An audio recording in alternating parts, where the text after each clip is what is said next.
feel like I'm getting a tattoo. This feels so permanent. I am sad that this might take a while.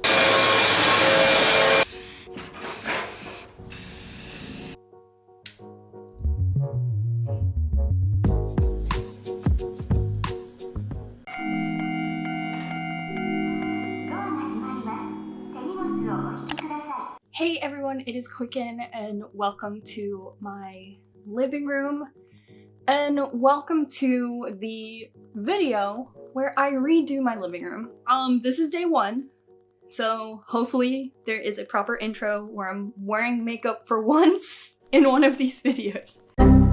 My living room has a ton of problems, and similarly to how I redid my master bedroom, which I need to do again, I went to address a lot of the problems in the living room in order to create a really relaxing space that also offers a lot of flow and works well with my situation. So you may notice there's not a lot of light in here, and that is just because, you know, I live in a city. And because I live in a city and my house is street level, it's pretty common in row homes to have your blinds closed all of the time. The cats are everywhere. You guys weren't even in here until I started talking to a camera. So light is one of the first issues in here. We used to have an overhead light, but then we changed it to a ceiling fan. Secondly, our entertainment stand, our console table, is a little too big. There's only about a foot of clearance around our table. So I think if we had something smaller, some sort of solution for that, it would open up the space a little more. This area is very closed in, and this is where we gather. This is like our living room, our hangout. And this chimney creates this area of space where it makes it difficult to kind of work around. Ours creates this little jut out, and I have rearranged my sofa in all different types of orientations.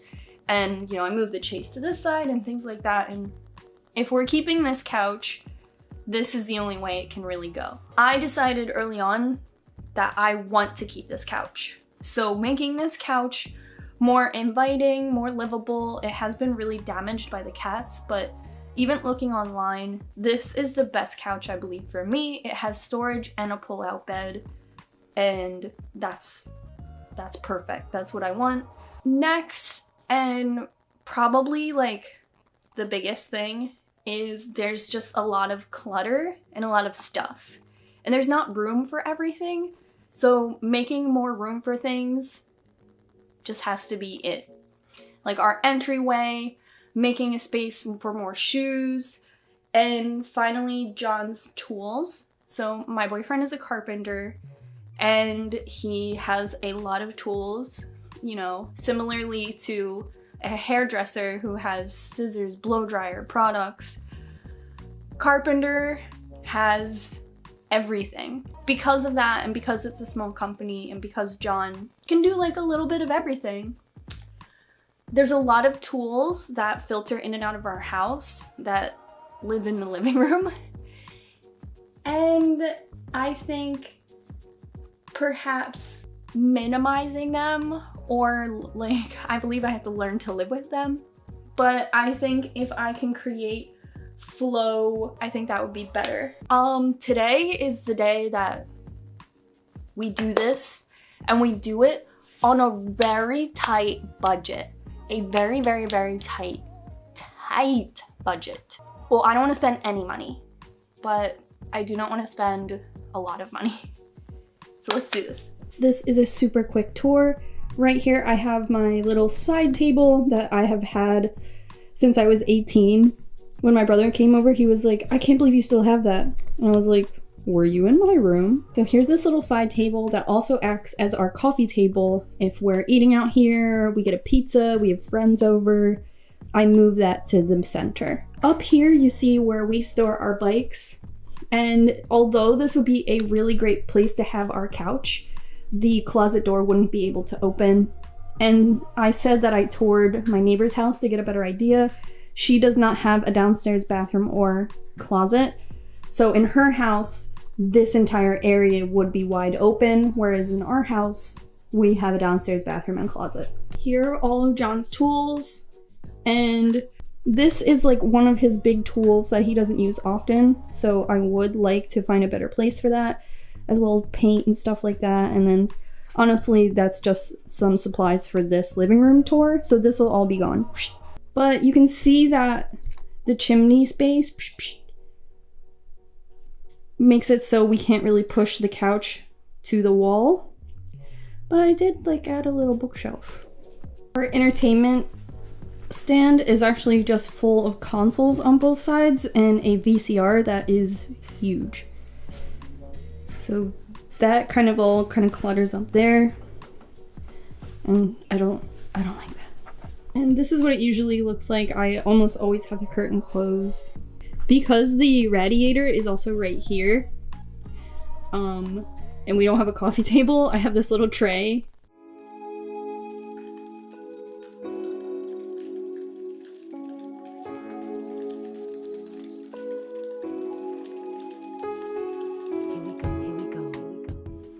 To add light to my living room, I'm adding this white shag carpet. First, I'm laying down this anti-slip mat that I found at the dollar store, and then laying down this light white cream rug. I found this rug at the flea market for only $10, and it was wrapped and new, so maybe it was some sort of overstock situation, but it was a huge score for just $10. Already like magic, you can see the white of the rug just illuminating the space and adding a brand new, fresh, clean brightness to the area. I also love that this rug creates a sense of closure into the space, so you know when you walk into this area, you're going to get cozy and relax. I think for a small space like this, creating zones really helps separate the areas where there might be tools, or there might be shoes, or there might be clutter. And at least you know you can walk into this carpeted area and sit on the couch, and at least you're in some sort of barrier between those things. Next, I hung these light filtering linen curtains. I really love the look of these. I think it adds so much light to the living room, but it still has a nice sense of privacy. Just to make them my own, I also added these antique curtain rings, and I think that really adds a little bit more personality to them, and I love how it turned out.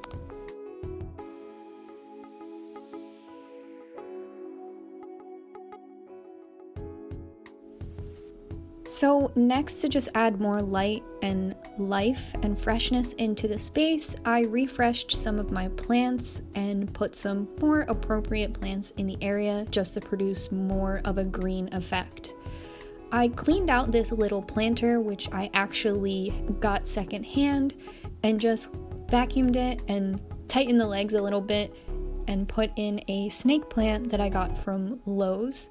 I also replaced my hanging plant with a pothos so it would drape down and kind of have this nice, like kind of long growing effect in the area, which I also feel like just adds oxygen and life into the space.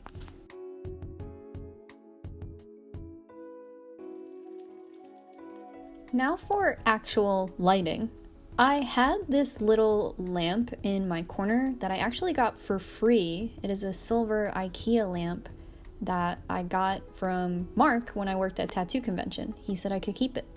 So I just painted it black, and I think matte black is always a really cool design little hack. At least in my opinion, all of my little details in my living room, I end up falling back on flat black. So I think this makes the lamp look much more expensive and professional, so I just dusted it up and put it in this back corner. I feel like in this back corner, it can bounce off of the walls a little better, and if you're on the edge of the couch, you can read or turn that on. Next, I got this pendant light from Amazon, and I actually had this idea because Rosie needed help getting lighting in her house without taking up any floor space, so I thought that I would try it out too. So I hung the pendant light up in this corner just where the other lamp was, and I think this is really, really neat. I got this off Amazon for $12.99, and with a regular light bulb, it looked really scary, so I had this Edison bulb upstairs anyway, and with an Edison bulb, it is so nice and peaceful, and it doesn't take up any floor space, and you can reach the cord if you're sitting on the couch. That way, it's almost like a ceiling light and it gives just the perfect amount of light to the area. So here's everything in total for the light addition to the living room. And I spent about $50 so far in total in the living room. So let's move on to the decluttering part of the living room makeover.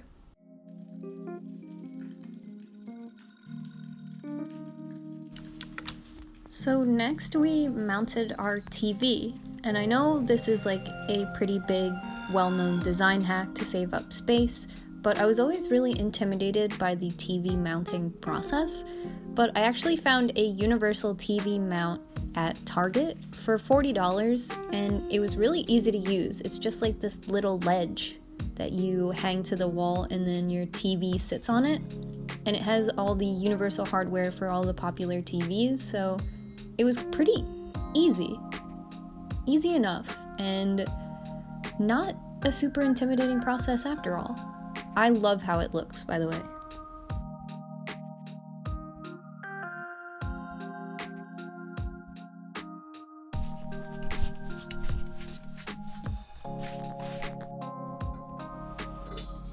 So while I was shopping around for a new media console, I just kept coming back to the idea that I just wanted exactly what I had already, but just shorter. And because one of my subscribers got me this console table, I really did not want to just throw it out because it wasn't working for me because it was too deep. So I asked John if he could just cut it in half, and that's absolutely what worked for us. It was relatively easy. I don't think is very much. 12 is here. Does 12 not seem deep enough? Wait, this is 12? Yeah. Where's 14?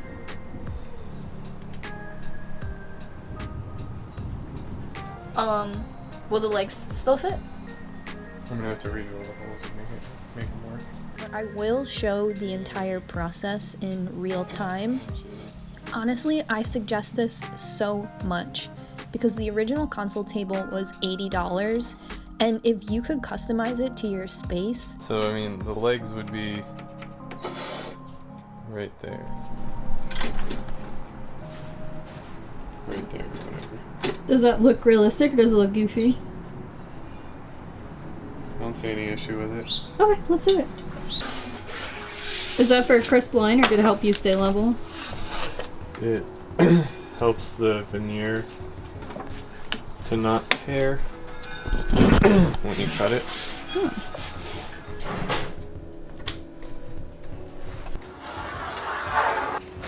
I feel like I'm getting a tattoo. This feels so permanent.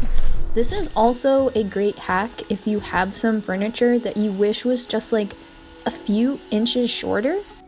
I think if you have furniture already that you can modify, you're saving money and you're also saving your environmental impact because you are keeping furniture longer than its intention. A lot of this fast furniture is intended to only be used for about 2 years. So if you can modify it, make it last longer, pass it down, it really does make a big difference, and you're saving a ton of money. You'll see this later in the episode when I upgrade my couch.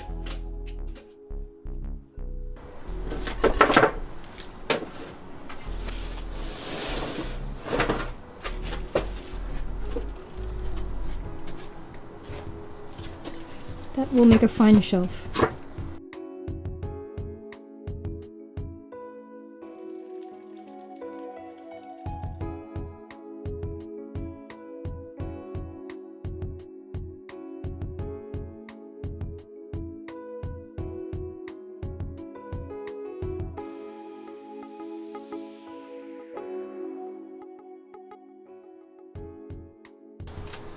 John, that came out so good!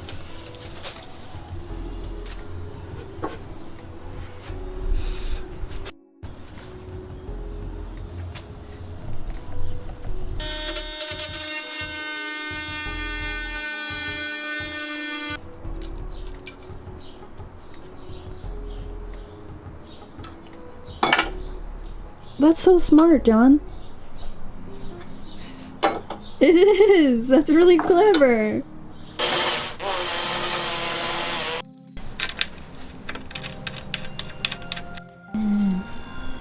That looks so good. They don't even look like too weird. They look good.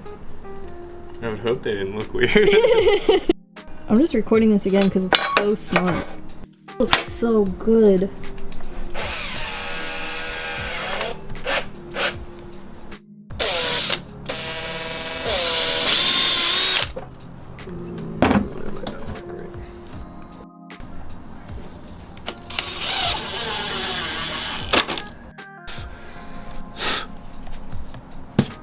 It's amazing! You gotta dust the top off. Wabbity wabbity wabbity. Oh. 7 inches smaller? It looks so cute! 12 and a half. It's perfect! I love it so much.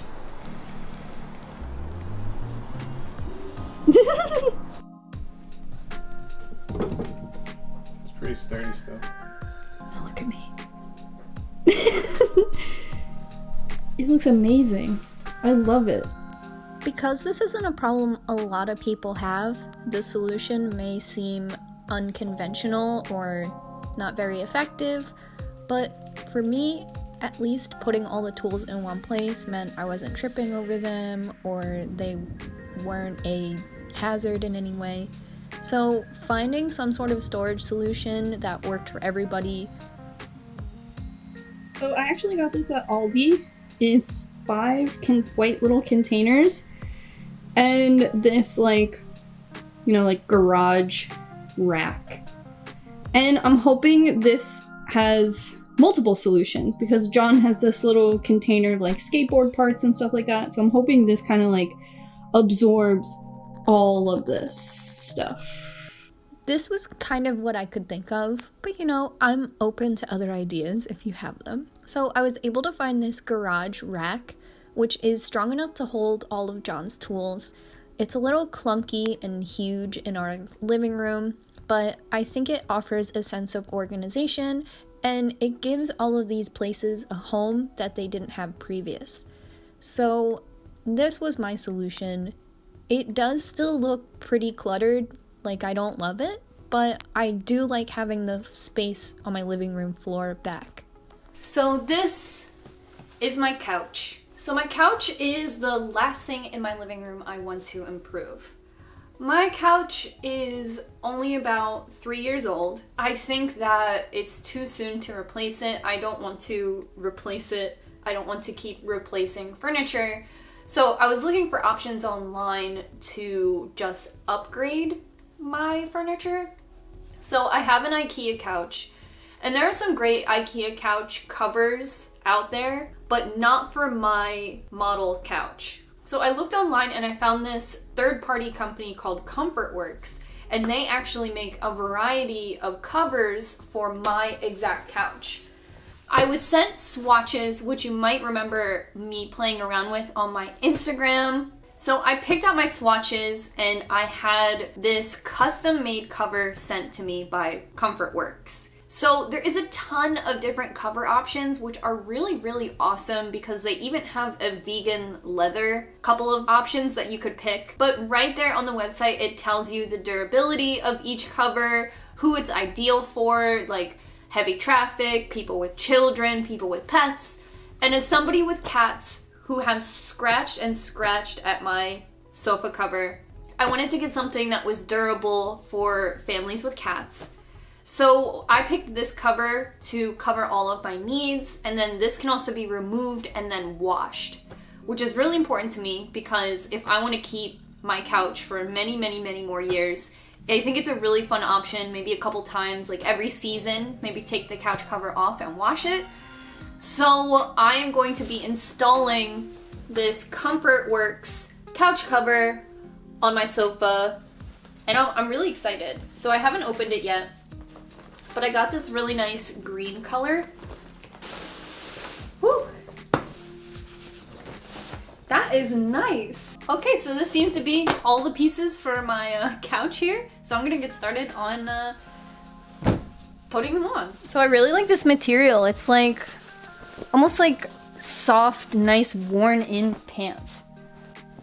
Basically, to put on this couch cover, you need to completely disassemble the couch into all of its original pieces, re-wrap them in the cover, and make little holes for the hardware. This was a little challenging for me and took about 3 hours to put on total, but with that, I also fooled around and listened to a podcast. Okay, so I have the couch kind of in pieces, in a couple pieces, so I'm just gonna keep working on that.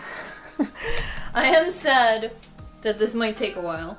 So I think if you did it with friends, it could be fun. I think that building IKEA furniture with my friends is fun though, so that's my idea of a good time. But I really do love the couch cushion, the couch cover. Now that it's on, it's really, really special and really has upgraded my living room and my couch. And it just makes the couch seem more expensive and soft and clean overall.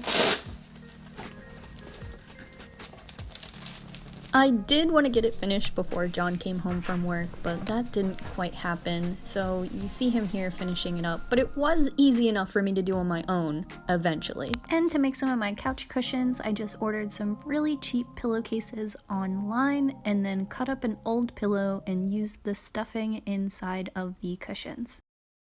Coffee table I want, in action, and it looks like they have it pressed up against the side of the couch. I think it's a fair size. I like the detailing, and it's kind of like a matte kind of texture, so I really like it. I think this and a couple accessories like that tray, honestly, are gonna be perfect.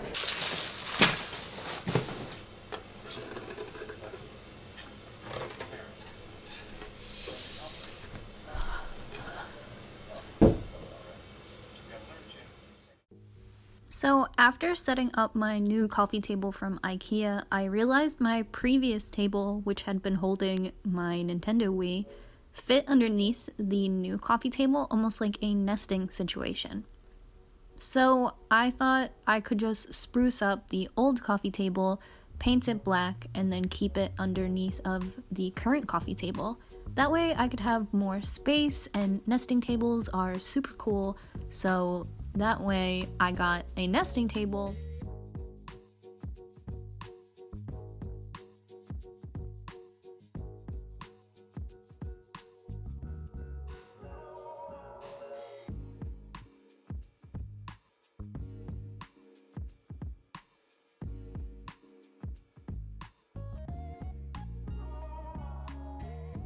Oh my god, how cute are these cork coasters? I wonder if they stack.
So here is the finished living room. I love how it came out. I love it so much.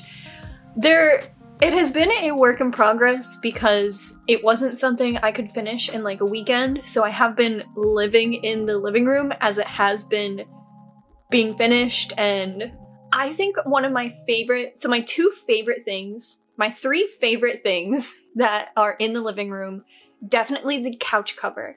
The couch cover, I feel like, changed everything.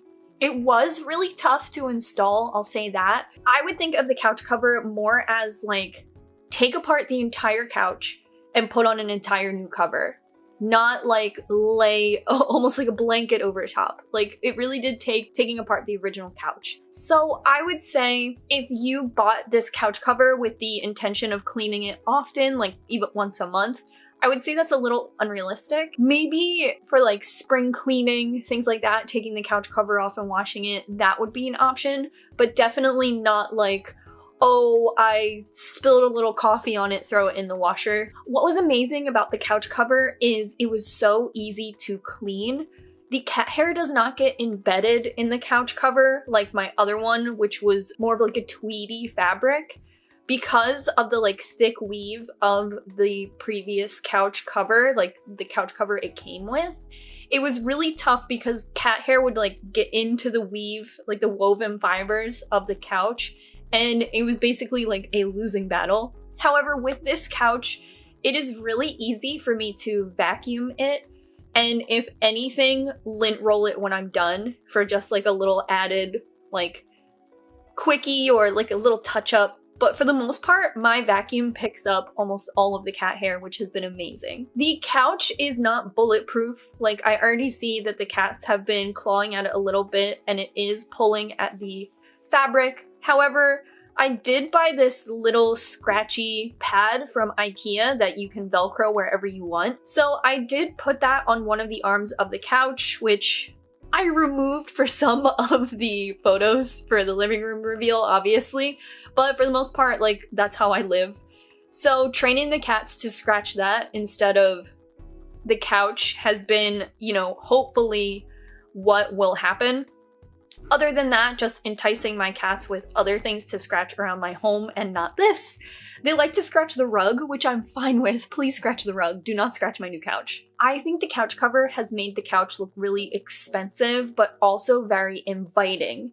I think a couch that's really popular, like on YouTube, is called like a cloud couch.